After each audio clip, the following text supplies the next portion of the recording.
Néhémie au chapitre 4 dans l'Ancienne Alliance. Je voudrais lire à partir du verset 8 jusqu'au verset 17. Ils se liguèrent tous ensemble pour venir attaquer Jérusalem et lui causer du dommage. Nous priâmes notre Dieu et nous établîmes une garde jour et nuit pour nous défendre contre leurs attaques. Et nos ennemis disaient, ils ne sauront et ne verront rien jusqu'à ce que nous arrivions au milieu d'eux, nous les tuerons et nous ferons ainsi cesser l'ouvrage. Or les Juifs qui habitaient près d'eux vinrent 10 fois nous avertir de tous les lieux d'où ils se rendaient vers nous. C'est pourquoi j'ai placé dans des enfoncements derrière la muraille et sur des terrains secs le peuple par famille, tous avec leurs épées, leurs lances et leurs arcs. Je regardais et m'étant levé, j'ai dit aux grands, aux magistrats et au reste du peuple, ne les craignez pas. Souvenez-vous du Seigneur grand et redoutable, et combattez pour vos frères, pour vos fils et vos filles, pour vos femmes et pour vos maisons. Lorsque nos ennemis apprirent que nous étions avertis, Dieu anéantit leurs projets et nous retournâmes tous à la muraille, chacun à son ouvrage. Bien-aimés du Seigneur, par cette lecture de Néhémie, le Seigneur m'a mis à cœur de partager avec vous ces écrits. Alors vous qui venez de vous joindre à nous, sachez que le Seigneur m'a ordonné de diriger cette séquence de prière de minuit à 1h du matin. Pourquoi de minuit à 1h du matin? Parce que c'est l'heure à laquelle les cimetières du monde entier ouvrent leurs portes pour faire sortir les esprits impurs, les esprits méchants des personnes déjà décédées qui ne sont pas allées se reposer dans le sein de Jésus-Christ au paradis, mais qui sont enchaînés par les ténèbres et qui sont en train maintenant d'errer ça et là pour chercher à nuire aux habitants de la terre qui ne sont pas encore morts. Alors, et en même temps, se joignent à eux les sorciers, les magiciens du monde entier et les esprits des démons qui sont les anges déchus qui étaient au ciel chassés par Dieu, qui ont été précipités dans l'abîme qui se trouve dans la profondeur des océans. Alors, toutes ces forces se coalisent pour nuire aux habitants de la terre et pour les empêcher d'hériter la vie éternelle et de retourner au ciel. Alors, cette heure-ci, si tu es en mesure de prier déjà dans ta vie à cette heure, c'est que tu es déjà infaillant et tu es en mesure de prétendre hériter la vie éternelle et entrer au ciel. Mais si à cette heure, tu n'es pas en mesure de te réveiller pour prier, sache que tu ne vaincras jamais tes ennemis.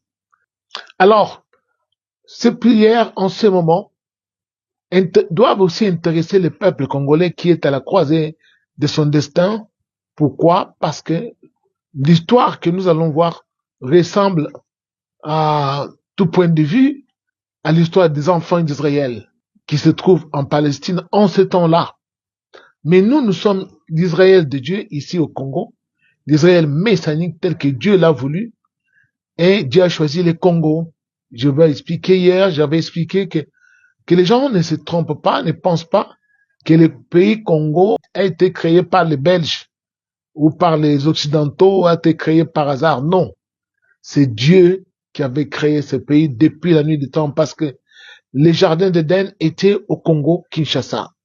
Et oui, depuis le commencement, au centre de l'Afrique, c'est là où se trouvaient les jardins d'Éden, tel que le Seigneur nous l'a fait savoir. Bien-aimés du Seigneur, nous venons de lire cette histoire. Le peuple juif avait connu presque la même situation où les ennemis qui habitaient dans des pays limitrophes cherchaient toujours à envahir leur territoire pour les empêcher non seulement de se développer et pour les empêcher de vivre en paix et les empêcher de s'épanouir avec leur Dieu et d'être bénis et de vivre en paix avec leur famille.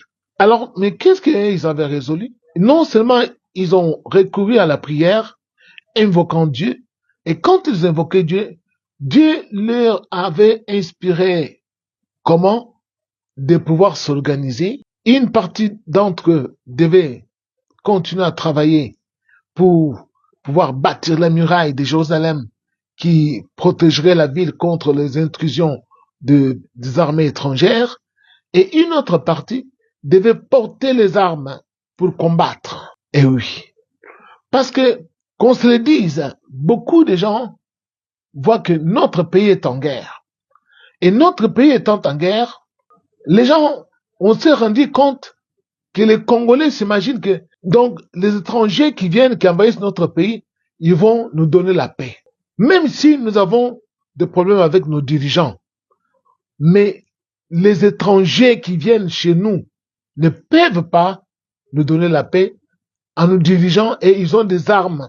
En tout cas, nous avons vu à la télé, on a vu les images des milliers de nos policiers qui acceptent de se rendre aux étrangers qui ont envahi la ville de Goma, soi-disant pour être encadrés.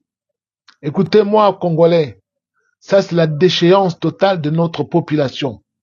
Un étranger ne pourra jamais vous apporter la liberté. Et surtout cet étranger qui vient d'un pays pauvre. Le Rwanda, c'est un pays pauvre. Alors, quand vous vous livrez à un pays pauvre pour vous mater, sachez que vous allez perdre votre liberté pour toujours. Vous allez perdre aussi vos terres. Parce qu'eux, ils sont armés, ils sont au-dessus de vous, ils vont vous commander, pire que même les Belges, parce qu'ils envient notre terre. Ils veulent annexer notre terre à leur petit territoire. Alors, écoutez-moi, vous qui avez fait cela, Dieu m'envoie vous dire ceci, que c'est une trahison à votre patrie, parce que aucune nation sur cette terre n'a été libérée par des étrangers. Si nous-mêmes, nous ne levons pas pour libérer notre territoire. C'est pourquoi nous devons tout faire pour que nous puissions nous tenir debout. Pour défendre notre pays, combattre. Vous avez entendu là-bas, Néhémie dit, nous devons combattre. Eh bien, les Congolais, nous devons combattre. Nous devons combattre. Nous devons donner nos enfants pour aller combattre l'ennemi et le sortir hors de notre territoire. Il y a de ceux qui ont peur. Écoutez-moi, s'il vous plaît. Moi, pasteur André Mbouech, je prie pour mon pays et depuis une dizaine d'années pour cette nation.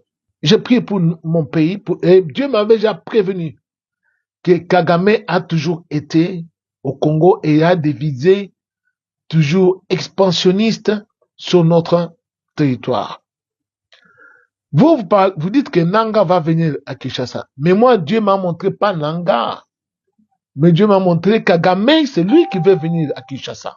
Alors, ce n'est pas Nanga, parce que Nanga n'a pas d'armée. Il n'a pas d'armée. Il n'a jamais été militaire. Il n'a pas de commandement militaire. Celui qui a le commandement militaire, c'est Paul Kagame. Alors, Congolais, réveillez-vous. Nous devons nous organiser ici chez nous, sur notre territoire. Nous devons donner nos enfants. Là. Moi qui vous parle, moi, pasteur André Mbouech, mon fils aîné est dans l'armée. Cessez de faire fuir vos enfants, les plaçant en Europe, et puis vous appelez les gens à la mobilisation pour aller à l'armée, mais vos propres enfants, vous les mettez à l'abri dans d'autres pays. Le pays est en guerre. Si vous voyez que vous n'êtes pas en mesure d'aller combattre, nous devons envoyer nos enfants, les faire enrôler dans l'armée pour qu'ils aillent combattre. Parce qu'il en dépend de notre survie en tant que peuple. Regardez ce qui se passe à Goma. Combien de nos frères ont été violentés dans leur quiétude, dans leur maison. On leur a ravi des véhicules et tous ces véhicules, on les amène destination Rwanda. Alors, allez-vous accepter que ces gens qui sont en train, qui disent libérer notre pays, ils sont en train de massacrer nos frères en leur arrachant des véhicules. Et pas tellement longtemps, ils vont commencer à les expulser des maisons. Et vous acceptez que ce sont des libérateurs? Raisonnez un peu. Dieu, nous prions. Dieu, il est le Seigneur des armées. Même si nous invoquons le Seigneur, mais ce n'est pas le Seigneur qui doit venir combattre à notre place. Il est à mesure d'exterminer ces gens. Mais le terrain sera occupé par qui? Même quand Israël devait aller à la guerre, Dieu leur disait, dans cette histoire, allez vous présenter. Moi, je veux combattre, mais vous présentez-vous. Moi, je combattrai. Mais quand nous regardons comment nos militaires fuient, ils jettent les armes, les tenues, et ils fuient devant l'ennemi. Et les envahisseurs entrent facilement dans les villes sans combattre. Qu'est-ce qui est difficile? De creuser des trous de fusiliers ou quoi? Et vous pensez que ces gens-là, ils vont nous apporter la joie, le bonheur et la paix? Bien-aimés du Seigneur, il est grand temps que le peuple congolais se tienne debout.